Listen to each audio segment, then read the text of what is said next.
কাশ্মীরের পেহেলগাঁওয়ে পর্যটকদের উপর হওয়া জঙ্গি হামলায় শোক ও ক্ষোভ প্রকাশ করলেন বলিউড অভিনেতা অক্ষয় কুমার। এক্স হ্যান্ডেলে দেওয়া এক পোস্টে তিনি জানান, এই ঘটনার খবর শুনে তিনি মর্মাহত ও আতঙ্কিত।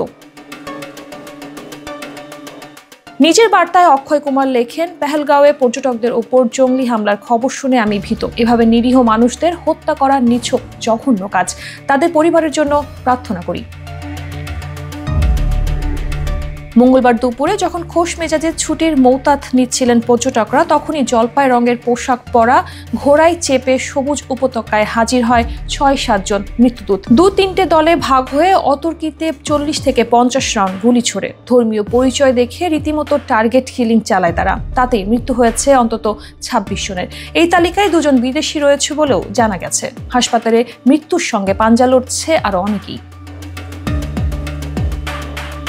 এপ্রিলের শুরুতেই হামলার পরিকল্পনা করে রেকি চালিয়েছিল লস্করের।